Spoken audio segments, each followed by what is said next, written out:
Hello, my name is Noel Bell. This is going to be a podcast on being the other woman in an affair, being the other single woman.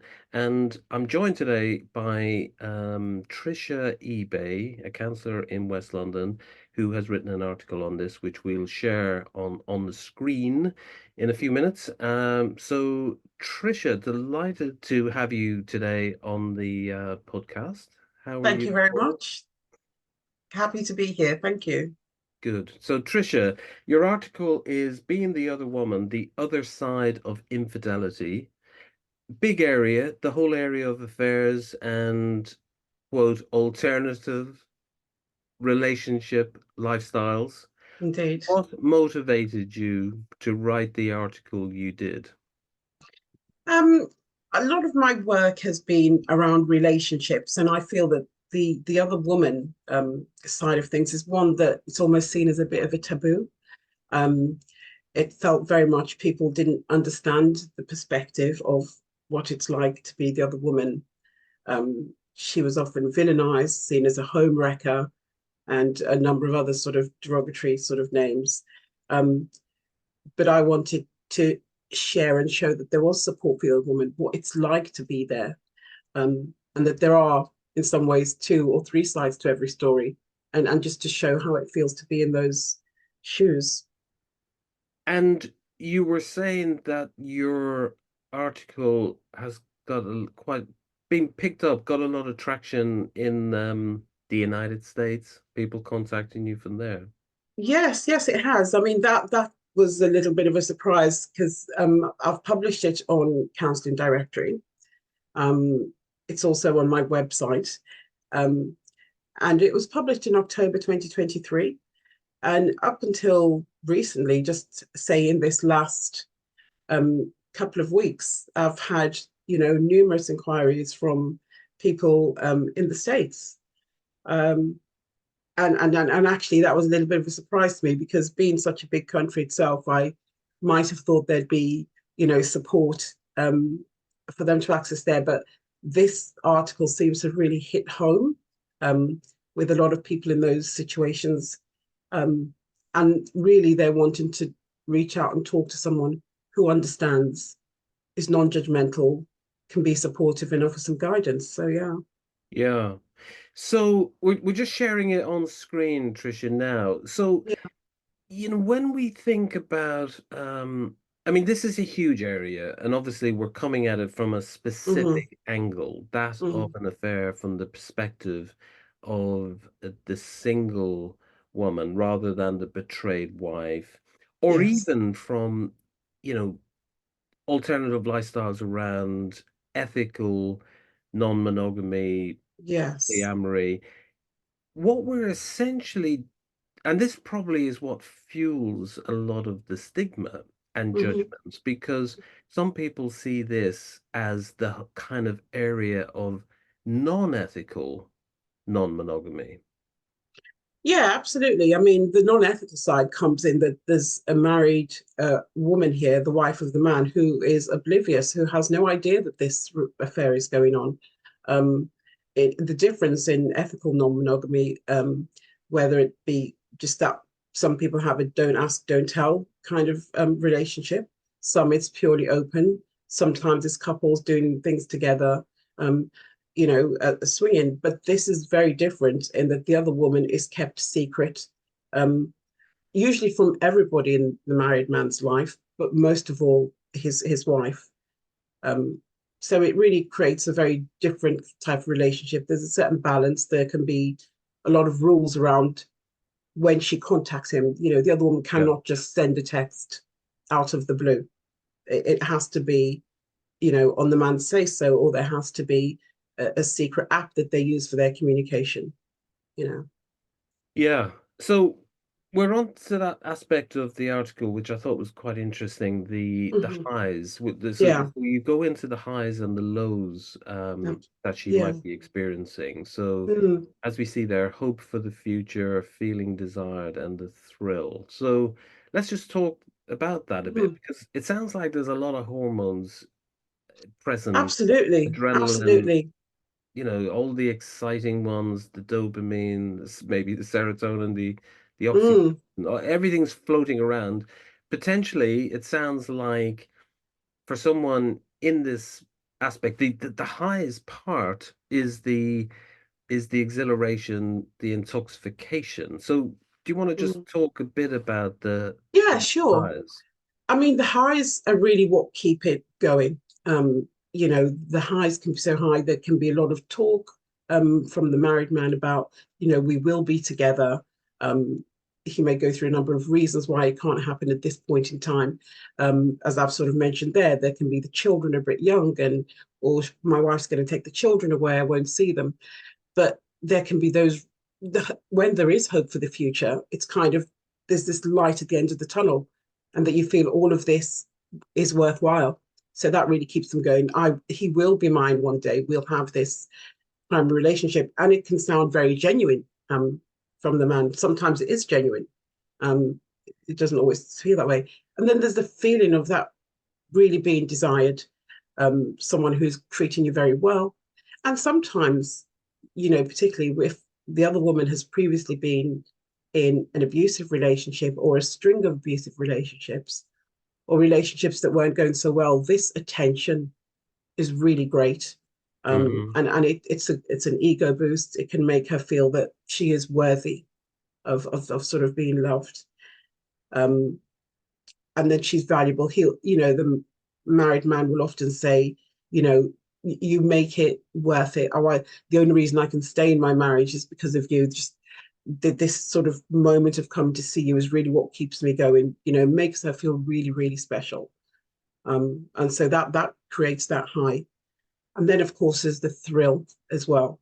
Sometimes things which are like a tryst and a bit secretive and not so open can really evoke a kind of thrill and excitement and sense of adventure. The secrecy is what some people thrive on.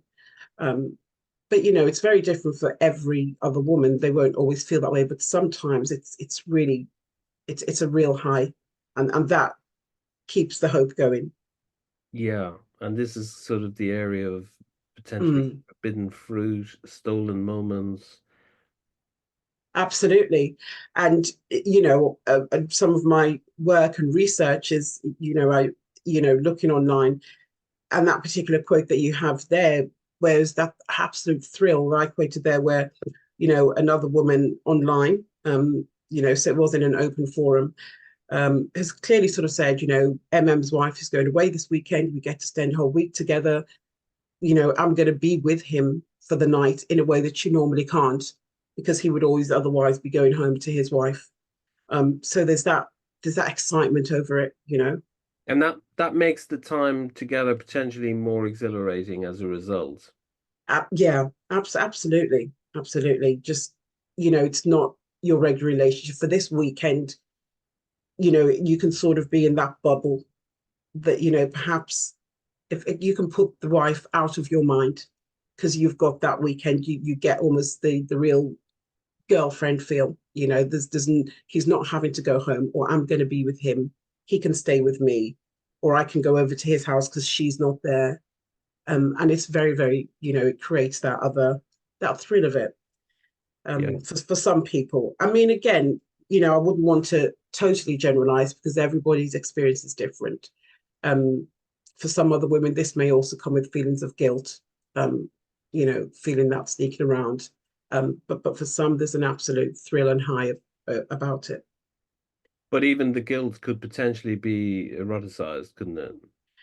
Yeah, absolutely. And depending why people have found themselves in this situation, many people don't set out to become the other woman. There's different ways these relationships develop. Um, Sometimes through being deceived in the first place, not realizing it, but then by that time, sometimes there's a lot of emotions that have been poured into it, and there's a feeling of not getting out. But absolutely, the highs, the thrill of it, the it's not your everyday relationship is quite a thrill for some people. Yeah. So much, Trisha. I Mm-hmm. mean, attachment theory has had a, I think it has had a massive it's got Mm. really popular again. I'm not sure it ever really went away, but it Hmm. seems like it's one of the most searched terms, that and ADHD, amongst people looking for help. And I'm Mm. just wondering, I'm sort of thinking of Pia Melody's work and Melanie Beattie's and other people from the 80s. Yeah. When we're talking about attachment styles, i- is it fair to say that the Hmm. single other woman in this situation is, what do you think her attachment style is? Because she could be the avoidant one who is looking Mm. to be in a relationship with someone who's not available. So her Yeah. issues of abandonment can either be reenacted, or if the expectation is so Yeah. low from the start, then that keeps a sort of Yeah. expectations in check. Absolutely. Yeah. And yeah, those are very good points. And for some people, they've gone through a string of relationships where they are the other woman. And, it sort of begs the question here, how do you repeatedly find yourself in these situations? And there might be a fear of abandonment. And so, as you said, if you set your standards and expectations lower, you will probably not feel necessarily abandoned by the married man because you know that he has a primary relationship elsewhere. He's got a commitment to someone else. So you are okay accepting those times together. So, a lot of that can come into play. Um, sometimes there's the anxious attachment or really, yeah, the avoidant fear of commitment in themselves or I don't have the time for a full-time relationship, so this meets my needs right Yes. now. this And this meets what I want. it's interesting, isn't it? Because it could be Mm. that the love avoidant is the woman who's meeting a similar avoidant man in Hmm. marriage, and that's the affair. Or it could be love addict meeting a love addict, or a love addict meeting the love avoidant, because the man is going to be avoidant because he's otherwise engaged, he's with the wife, and that sets up Yes. a yin and yang, a push and pull. Um, yeah, I just wondered Yeah. what Yeah. the The people push and pull contacting you. is, Yeah, yeah, the push and pull that you mentioned, I mean, that applies in so many different ways. It really does, you know from the perspective of the other woman, there can really be this push pull in this type of relationship because sometimes you don't know your left from your right. You don't know whether you're coming or going. yeah, You can spend those times with the and it's really feeling great, and then he may sometimes have these feelings of guilt afterwards and sort of pull away, and so you sometimes like feeling that you don't know where you sort of stand, um, and you're trying to sometimes mold yourself into the person that his wife is not, where he yeah, might have mentioned sort of complaints. So you don't, as the other one, sometimes you don't want to complain because you don't want to sound like what he's got at home. So yeah, a lot of mental gymnastics can go into this, and it can take a toll emotionally for the other woman. yeah. Very interesting, isn't it? And Mm. that takes us on, probably, Tricia, seamlessly into this, Mhm. the lows Yeah, bit, yeah. which we have on screen now. Jealous of his wife, low self-esteem. That's probably where some of Mhm. the low feelings of Yeah. self-worth get reenacted, and the emotional turmoil. So do you want to say something about that? Yeah, sure. So a lot of people feel in a situation like this, well, you went into this, you knew he was married, so how can you be jealous? Um, and actually, it doesn't mean because you knew something, you're not going to feel that way.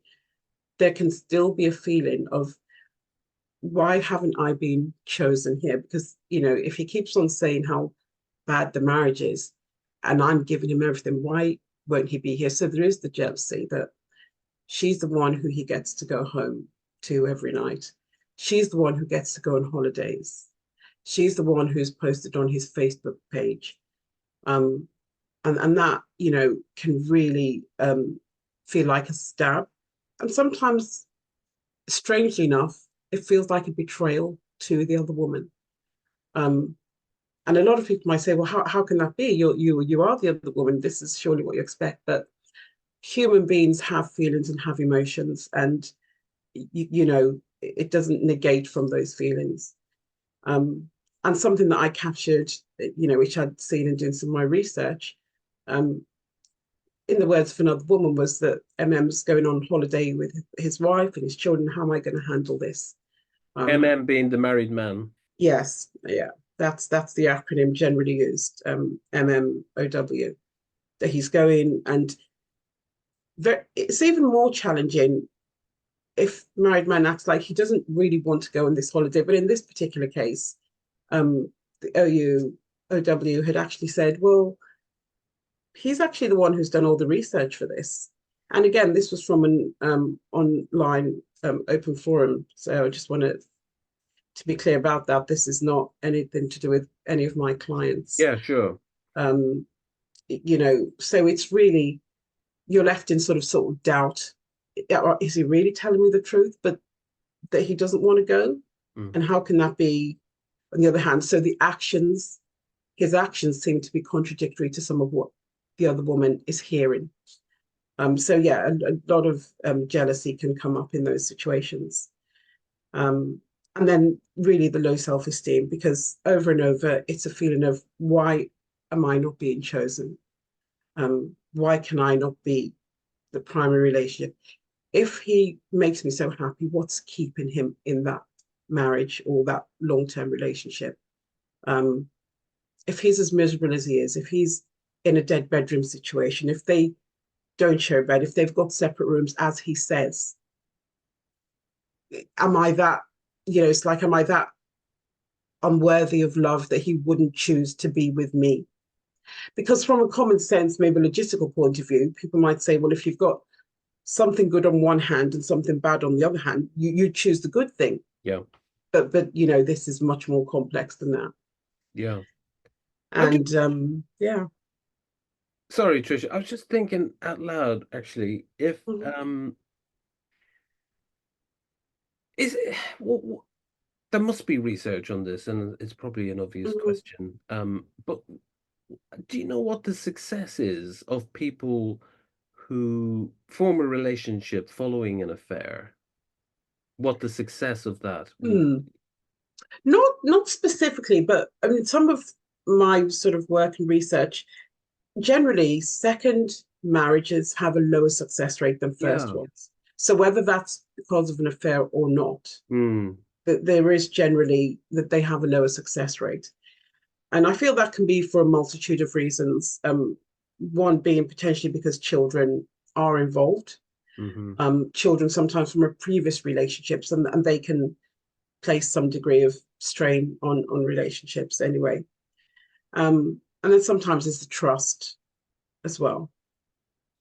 But Yeah, yeah. it's the research might lack or the data might lack the nuance of whether Mm, the second marriages yeah. No, are the absolutely. product of an affair. Yeah.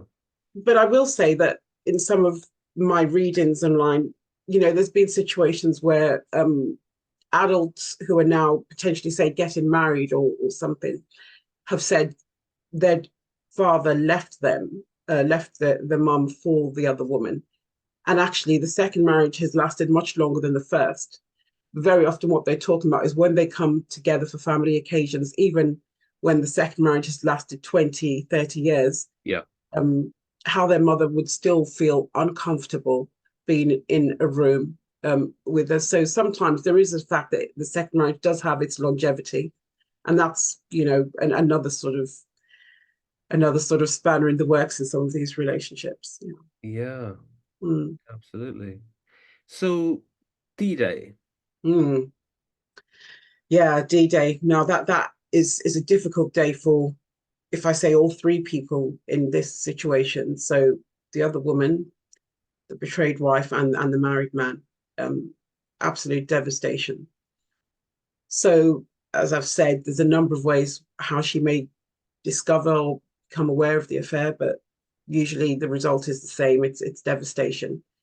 Um, and a number of things can happen at that point. The wife can be very annoyed and decide there's no reconciliation, there's no coming back from this, we're done. out you go. Um, or there's a real attempt to get things back on track, find out what's gone wrong.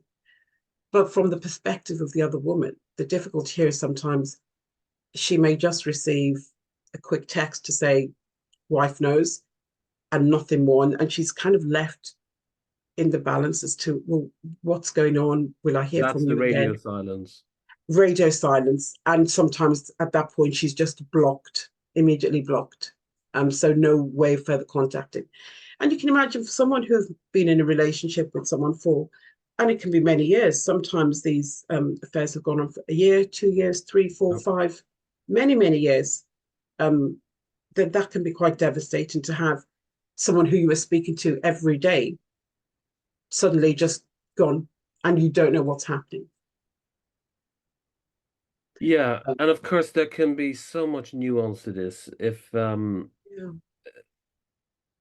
If it's work affairs, it's further complicated. Oh, yeah, absolutely. Because there can then be the fear of the other woman. Okay, what's going to happen? Is she going to tell if we're co-workers or colleagues? Is she going to contact the workplace?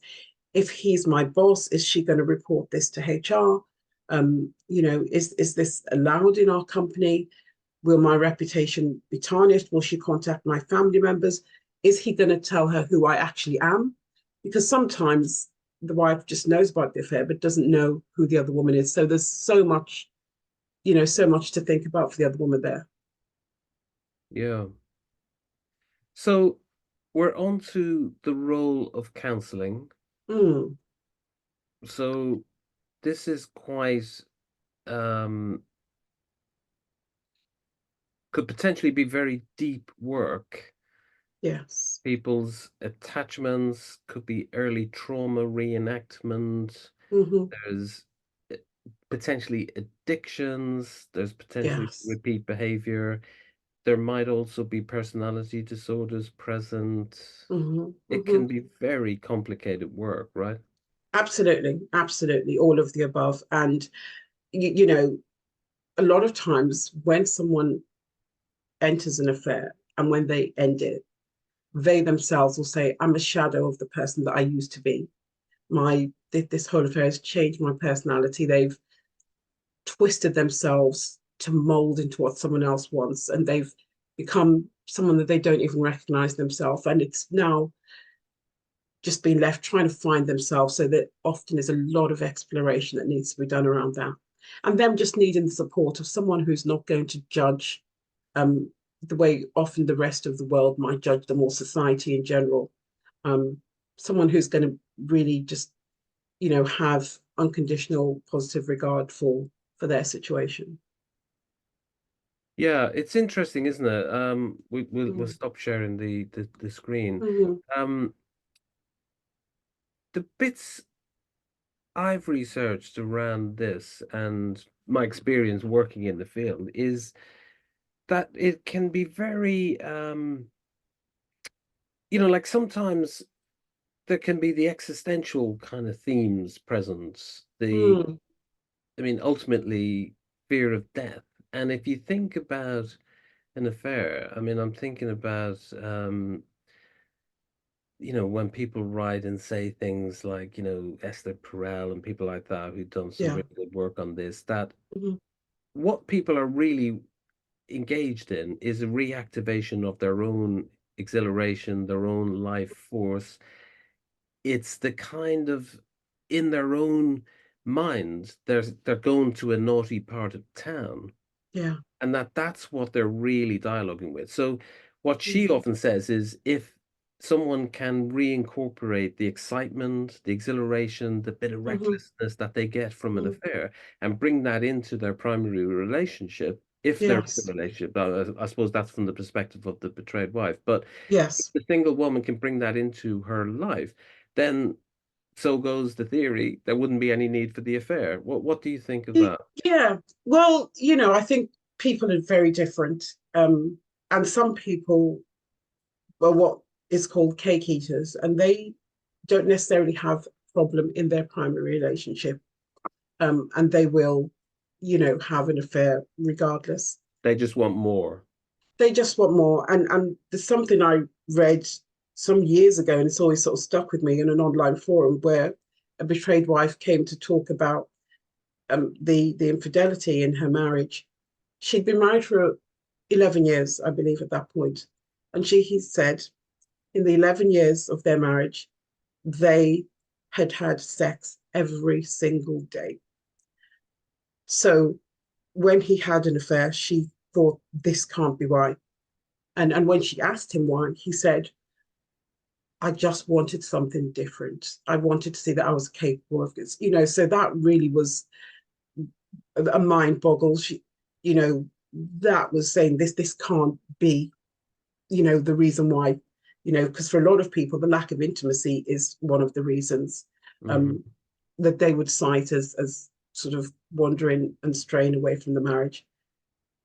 But for this, she could not get that around her head. So there will be some people who have different reasons for doing what they're doing. Um, and in some situations, when there's a reconciliation that happens, and when they go to relationship couples counseling to try and I wouldn't say there's a reason to do this, but there might be underlying issues in the marriage. Resentment may have built up from other areas, um, and then it makes somebody feel entitled. So there's a justification. Well, I'm financially supporting this family. I work 10 hours a day. I'm feeling neglected because my wife's looking after the children. And there's a talking themselves into this. I deserve this little bit. This is for me, So yeah, very deep. It can be very deep. A lot of complicated sort of reasons, a lot of self-esteem. Even sometimes, we sort of mention their self-esteem for the other woman.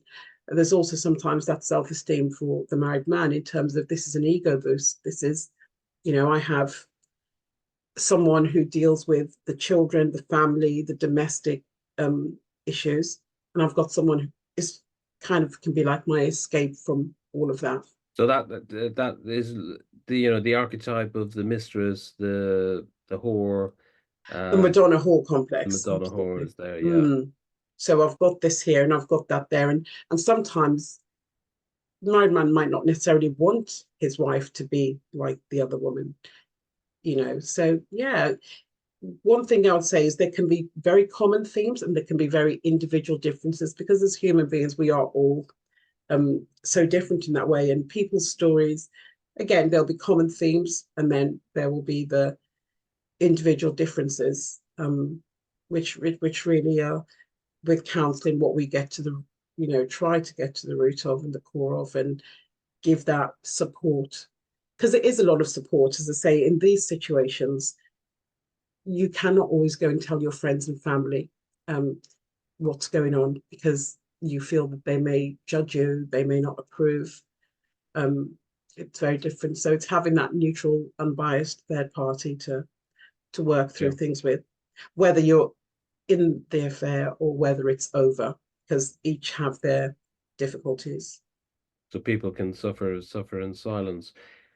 Trisha, your training, was there much around your formal training? Was Mhm. there much around relationships and sex and alternative lifestyles? Not alternative lifestyles, no. There was around intimacy, relationships, because it was recognized that that Around the was, attunement and yeah. yeah, the relationships are often one of the reasons, or the challenges in relationships are one of the reasons that people will come um, to seek counselling.